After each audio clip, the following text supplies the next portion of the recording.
Dahil nga sa panggigipit ni Yao Ming dito kay Justin Brownlee, siya naman daw ang maaaring maban dito sa Pilipinas.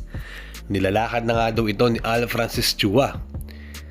At Keith Jimenez, may nilambag palang kontrata sa MPBL at baka ipagbawal na nga din siyang makabalik dito sa liga nila. Masama pa nga din hanggang ngayon ang loob ni Yao Ming dito sa Gilas, lalong-lalo na nga dito kay Justin Brownlee. Kaya tingin nga ng karamihan, may kinalaman nga si Yao Ming at Chinese organization sa pagpositive ng marijuana sa urine test ni JB. At maaaring maharap nga sa patong-patong na sanction itong si Brownlee sa Gilas Pilipinas at lalong-lalo na nga sa PBA. 2 years nga ang aabuti niya kung sakasakali at baka masuspend pa nga siya pag napatunayan talaga ito. Kaya naman namumroblema nga ang Gilas at lalong-lalo na nga si Al Francis Chua dahil siya nga ang team manager nila. Maaaring madamay din kasi ang stint ni JB sa Hinebra dahil hindi nga daw ito palalagpasin ni Kume. Kasi sila naman ang mga may issue nga if mabigyan nga siya ng sanction ng FIBA tapos sa PBA wala. May nagsasabi nga din na si Al Francis Chua naman ang babawi nga dito kay Yao Ming dahil sa panggigipit niya kay Brownlee dahil tila hindi pa din nga makamove on sa nangyari. Ayon nga sa isang source mga ka-O Sports, ilalakan niya daw ito sa Philippine Sport Commission na iban na ng tuluyan si Yao Ming dito sa ating bansa dahil sa mga pinagagagawa nga nito sa bansa natin dahil hindi daw tama ang panggigipit ni Yao.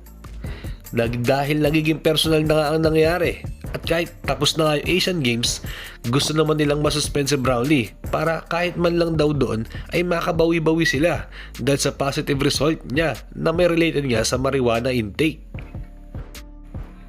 Hindi pa nga din makatulog na maayos itong si Brownlee up to now mga ka-O Sports dahil kailangan niyang paghandaan ng pagsagot niya sa kinakaharap niyang issue kasama ng kanyang abogado. Kung sakaling masuspend talaga nga itong si Brownlee mga ka-O Sports, malaking adjustment ang gagawin ng Hinebra at lalo na nga ang Gilas. Sayang lahat yun kasi nakukuha na nga nila yung chemistry at sa system nga ni coach team. So nabuild niya na talaga yan.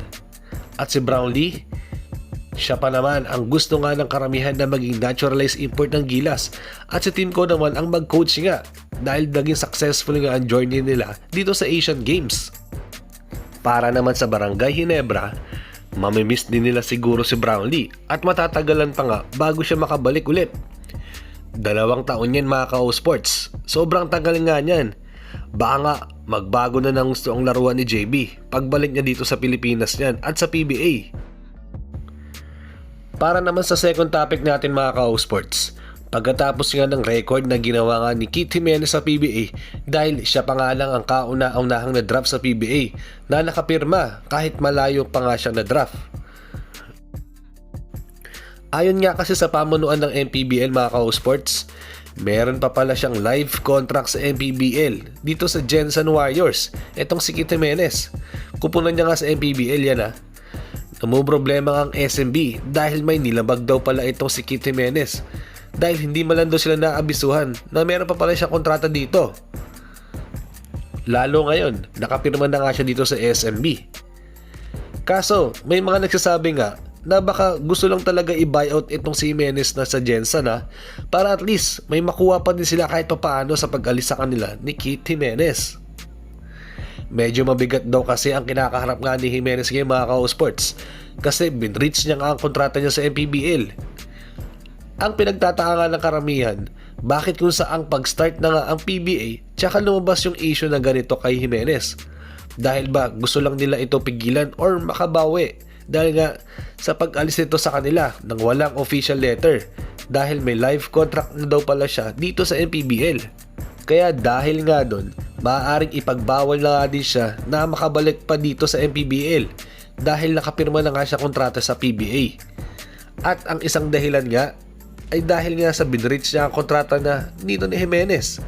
Dahil once natapos nga ang kontrata niya sa SMB, ay hindi na nga siya makakabalik pa ulit sa MPBL dahil ipagbabawal na nga siya dito. Sa aking palagay mga ka-O Sports, maliit na gusot nga lang ito para sa SMB.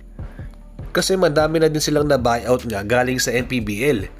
At maliit na halaga nga lang ito para sa SMC.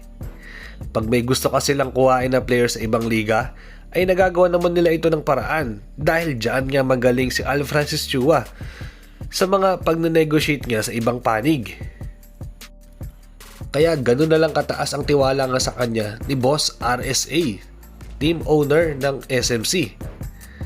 Basta kung sa tingin niya nga na makakatulong ito para nga sa kanilang koponan, ibibigay niya nga ito sa head coach, mapa SMB, Magnolia, or Hinebra man yan.